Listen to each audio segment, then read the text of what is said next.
Don't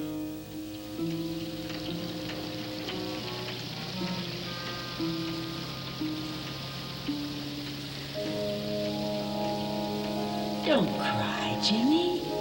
Boys aren't supposed to cry. Only sissies cry. What kind of a man will you be if you cry?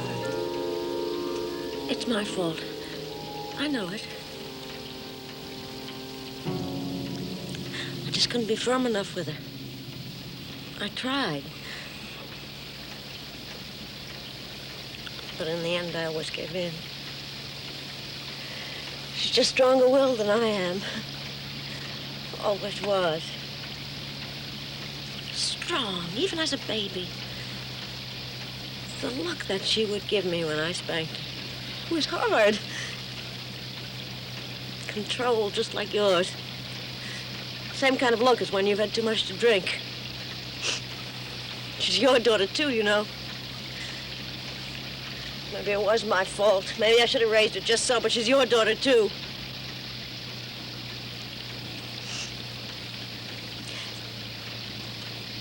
It's awfully frustrating talking to a profile. You think it's all my fault, don't you? That this never would have happened if I hadn't failed as a mother.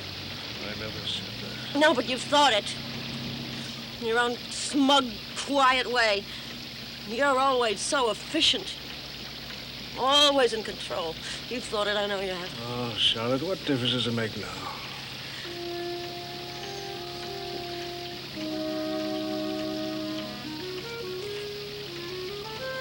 Do you think that she's been with a man?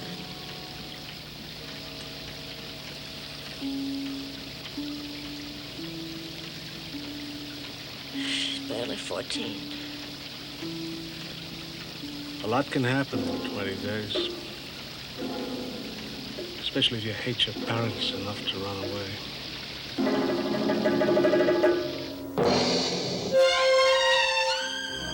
Insight. Stories of spiritual conflict in the 20th century.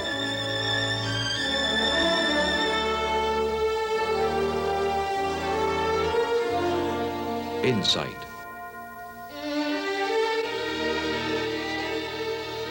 There has always been a generation gap, but the rapidity of cultural change makes the problem especially difficult now, yet not insoluble. If communication breaks down, it's because the people involved have failed to relate themselves fully to each other as people. We are rational animals, but we're also emotional ones. Mind is good, so is emotion.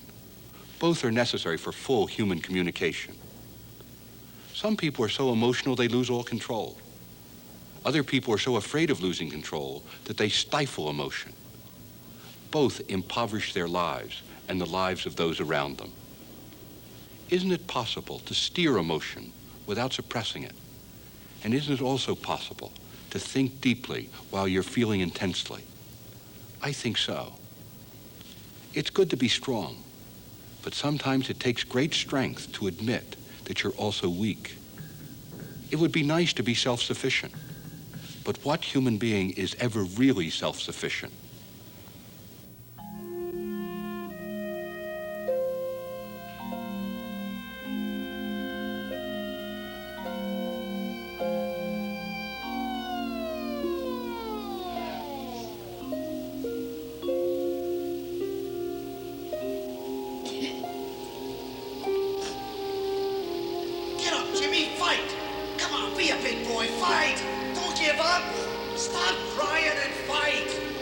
We wait.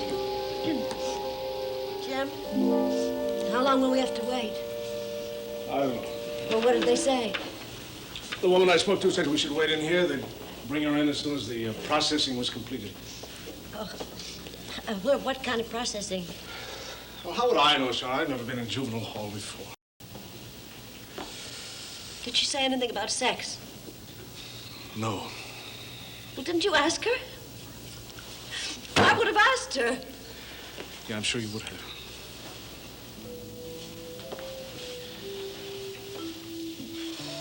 How long ago was it that we talked to her about the birds and the bees and storks, and cabbages. It took me days to get down to the truth. Days. Then when I did, she seemed to know it all Walk along. away from me, Jim, please. I can't raise these children Enjoyed alone. watching me squirm. They need a full-time father. Who cares? Her Do stupid, you hear me? old-fashioned mother. I need you too. Trying to explain that sex was something to be shared by people who loved each other. By people who respected each other enough to wait until they got married.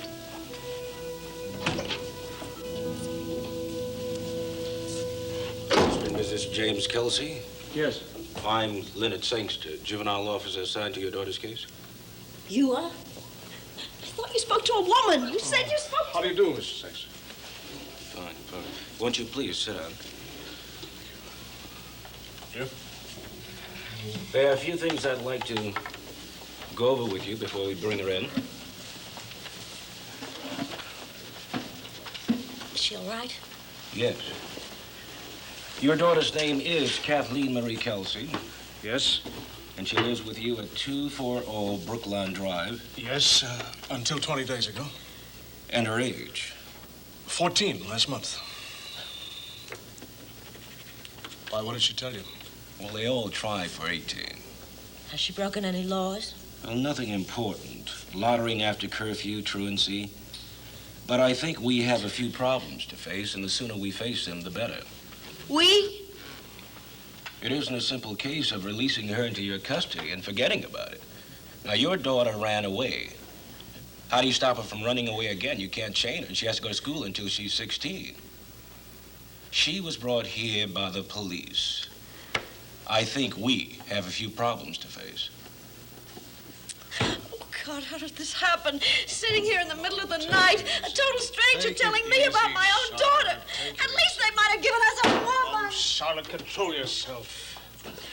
Mr. Kelsey?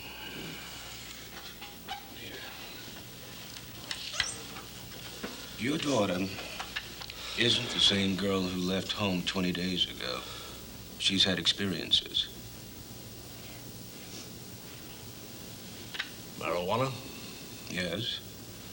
Possibly LSD, too. We're not sure. Is she pregnant? Possibly. Any disease? We need your permission to test her.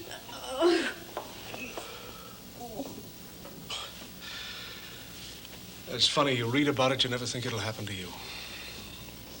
A good home, good school, church, her friends always welcome in the house. Why me?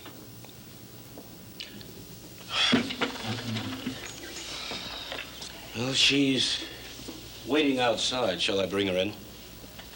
Yes, please. And thank you for leveling with us.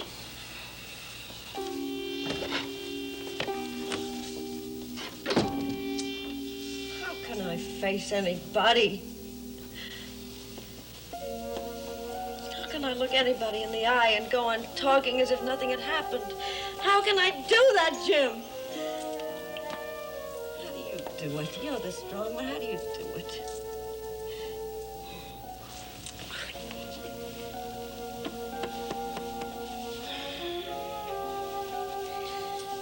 Well, I'll just never set foot out of the house again. Don't expect me to entertain because I can't face it. My daughter is a slut.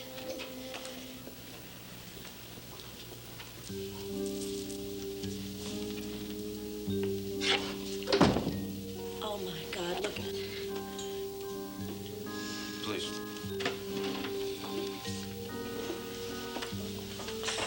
Filth. How could you do this to us? 3 weeks, not a phone call. Look at you. Whose clothes are you wearing?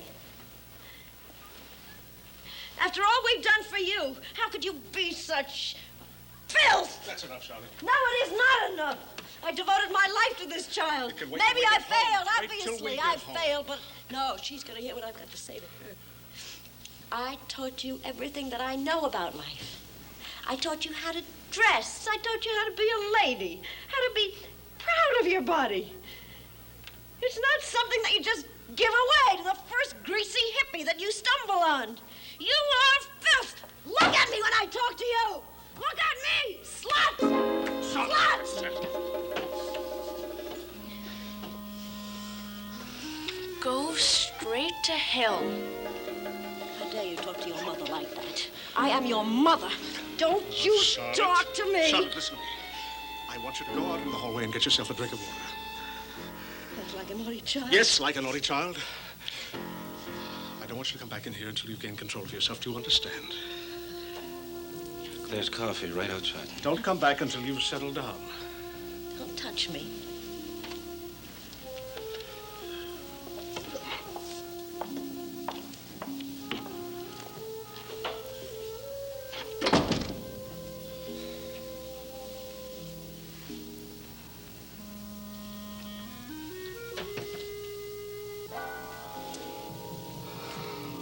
There's nothing wrong with crying, lad.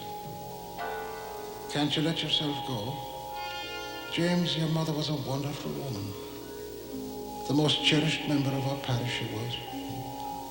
So thoughtful, so charitable, so filled with God's love.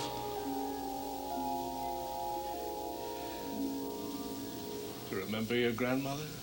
My mother?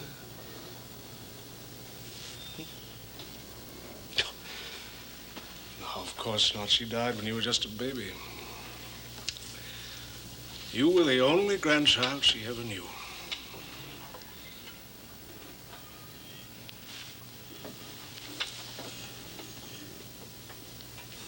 Are you okay? Kathleen, are you okay? Sure, why not? Well, why did you do it? Why? Why, Kathleen? I don't know. Why? I don't know. Was life at home really so bad? Come on now, answer me. Why? What do you care? I care because I'm your father. You don't even know the meaning of the word. You're not my father. You're a money machine. Winding up in the morning with a clean shirt on its back and out it goes. By nightfall, more money. Big deal. I've never heard you talk like that before. Talk? We never talked. We never will. Your wife talks, she never stops. But you don't talk. Well, I thought we talked 4 weeks ago. Hey, man, you call that talking? Father's speech number 1 in front of the fireplace? You're not doing well in school, Kathleen. Go to your room and hit the books. Father's speech number 2 is, I've got work to do, honey. Here's $10, go shopping. Number 1, room. Number 2, shopping. And that's the whole bag. Oh, number 3. Look how much we've done for you. Both of you just love that one. Is that why you left home? Home? I didn't leave home. I left Mr. Money Machine and Mrs. What Will People Say? No home. What about your brother? Larry Little League? Well, that takes care of all of us, right? All the relatives wrapped up in a neat little package. All of us puppets, except you. Well, tell me something, Kathleen. What did you find in the outside world that was so wonderful? 20 days of ecstasy and groovy people, the in crowd, all the answers to life sucked in with reefer smoke. Tell me, Kathleen, what did you find out there that made you feel so damn superior? You really want to know? Yes, I really want to know. I found me. I found a woman who can dance, who can laugh, who can talk, and turn guys on just like that. How many guys? Dozens. And what do they smell like? Like men! Did you get their names? Sometimes. And what else did you get? You had gonorrhea, syphilis, a child. Whatever I get, I can handle it. Oh, yeah, sure you can. Sure, you got a healthy young body. You, 14 years of balanced meals and regular checkups by doctors and dentists. You'll do just fine.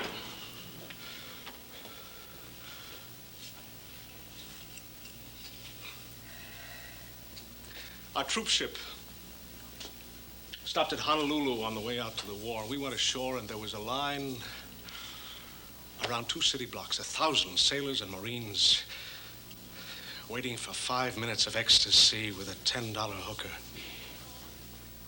Now, it mustn't have been exciting for those girls to turn on a dozen guys an hour, and they didn't get their names either. I didn't do it for that. I didn't do it for money. What for, then? For love? For this! For this! To watch you listen to me.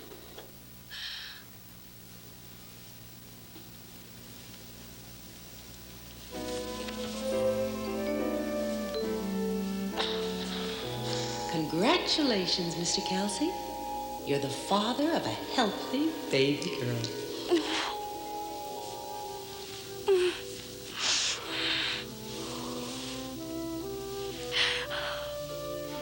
I knew I was doing lousy in school. It was like a whirlpool slowly going down, test after test. Even in English. I tried, but I seemed to go down all the faster. It's like drowning. Only when you scream, nothing comes out. Nothing. Then the report card came, and Mom hit the roof. But when she called Mrs. Conroy to see how Arlene had done, I knew she really didn't care. Just as long as somebody else's kid did a little worse. Well, I put the report card on your dresser, remember? I sat there holding my breath, hoping that, hoping that you could help me out of the whirlpool. I didn't care how, slap me or curse me or just ask me questions, you know? Well, I held my breath all weekend. You had your golf and that cocktail party. And then you went out of town for 2 days. I got chicken, and I wrote a poem about you and me. Slipped it in with the card. 3 times I took the poem out and put it back again. Finally, it was Wednesday, and we had a little chat in front of the fireplace. Only it wasn't a chat at all. Speech number 1. The words were like echoes of other words. And when I looked into your eyes, there was no love there. No feeling. Only time is money, and you had other things to do before you went to bed.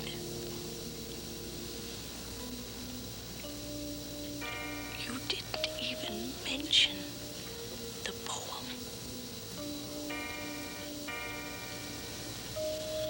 Only the grades and the numbers.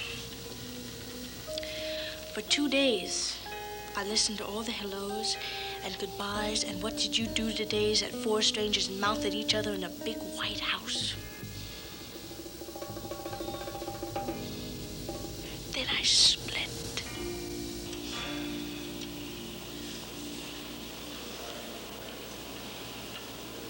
Thank you.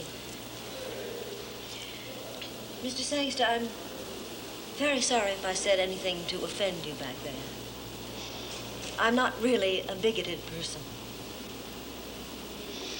I just never expected to be sipping coffee in a juvenile hall. You're doing better than most, especially for the first time. Are there many second times? Yes, many.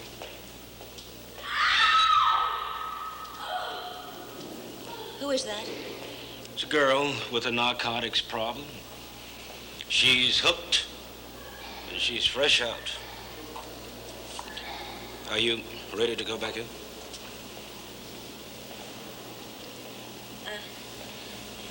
In a minute. You know, I was on a radio program once, and the host asked me if I was employed. I said yes. I'm a wife, and I'm a mother. Here's a chair. The studio audience liked that. Many of them were wives and mothers, too. They laughed and applauded. I was very proud. Based on my success, I guess I should have said, no, I'm unemployed, because I'm certainly not needed here. I'm not needed at all. Oh, yes, you are, Mrs. Kelsey, especially now, by your husband. My husband is a very strong man. Too strong sometimes. Sooner or later, he'll break her in two. The beautiful people live far away. They smile in the springtime, pick flowers in May. They wear bright-colored clothing and share my loathing. For parents in large, cold homes with no time for poems. I shall go to the beautiful people. I shall run to the beautiful people. You wrote that? Yes, And did you find the beautiful people? only one. Mostly I found junkies loaded with hang-ups and cold, barren pads that smelled of urine. But there was Michael. He played his guitar and sang gentle songs to me. We shared meals and cuddled close for warmth. Most of all, he had time for me, Michael did. He listened and he talked. Not at me, Daddy, with me. And we had fights. Real, honest-to-God fights. He kissed my tears, and we'd make love. Only Michael.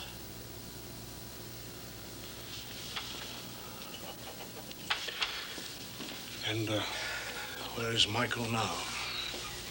At D'Angelo's, I guess, waiting for me. D'Angelo's? Oh, it's a hippie spot. Would you go back to him? Maybe. With the dirt and the cold? Daddy, remember the old neighborhood we used to live in? In that little apartment? With you and Mom in one room and me and Larry in the other? Mm-hmm. And on Sundays, you used to take us for rides in the car because that's all you could afford? Eating out was a pizza. Oh, my pajamas had holes in them. And Larry and I shared the toys. Oh, Lord, I was happy then. So very, very happy then. Jim Kelsey's the best executive I know. Yes, sir. Discipline, self-control. He knows how to stay on top of things. That's Jim Kelsey. Now, let's face facts, Kathleen. You may remember the old neighborhood as a slice of paradise, but I don't. Those are little girl memories. We weren't any happier then than we are at this very minute, believe me. So let's face up to the present. Now, we don't live in an apartment house anymore. We live in a beautiful hilltop home with carpets and paintings, and everybody has his own bedroom. You have all the advantages. Everything that I didn't have as a tough little turkey from the wrong side of town. Now, why do we go first cabin now? I'll tell you why. Because I've worked my tail off, that's why. Because that's what life is. It's a challenge. It's a climbing of mountains, and it's finding the solutions to problems. You haven't even listened to one word I've said. I've had your solutions to problems. I've had them up to here, and they stink. Now, you listen to me. I didn't raise you to be a quitter because you can't cut the mustard at school. A scared little rabbit cowering in some corner with a sniveling punk named Michael. Now, you listen to me. I am your father, whether you like it or not. I am not Mr. Machine. I am not Mr. Time is Money. I am Jim Kelsey, and you are my legal charge. Now, up until now, I've left all these problems for your mother to handle, but no more. From now on, you are my project number one. You wanted my attention, kid? Well, believe me, from now on, you've got it. You've hurt me, Kathleen. You're not going to hurt me again. By noon today, we'll know how many diseases you've got and whether or not you are pregnant. By tonight, your darling Michael will be in jail on a charge of statutory rape. That is, if the police can get to him before I do. And don't you worry about us puppets, because come Monday, you are going to be at the toughest, loneliest boarding school that I can find. Ruby! Just make sure all the teachers are women and the fences are real high.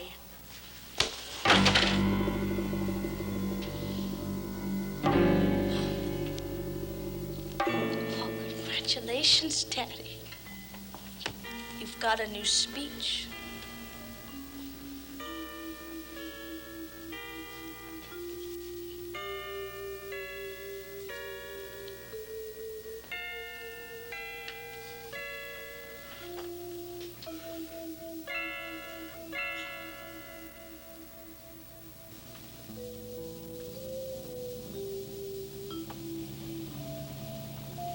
Don't cry, Jimmy. Boys aren't supposed to cry. Only sissies cry. What kind of a man will you be if you cry? That Mr. Sangster, he's certainly been a help through all this. Such a nice man. Perhaps we ought to invite him and his wife to dinner one night.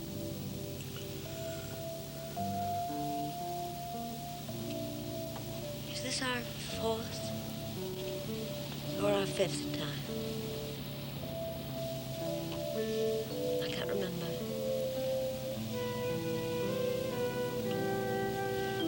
But somehow it's brought us closer together, hasn't it? I think it has. Last time I saw her, I hardly recognized her. She looked so thin. But at least she turned herself in this time. Maybe she'll stop fighting us and come home. Do you remember when we used to drive for pizza on Sunday? And those two little kids in the back seat, they would just giggle over nothing. So dear they were in their little hand-me-down jackets. And when I looked into your eyes, there was no love there, no feeling.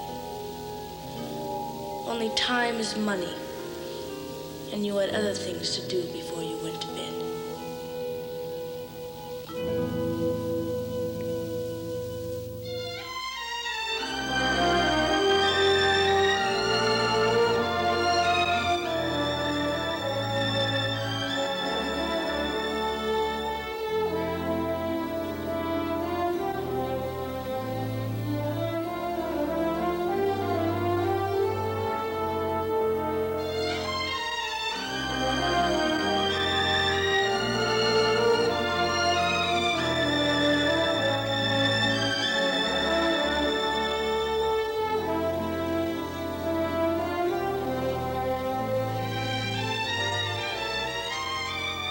Insight is a production of the Paulist Fathers, a group of Catholic priests who serve their God by serving those outside their church.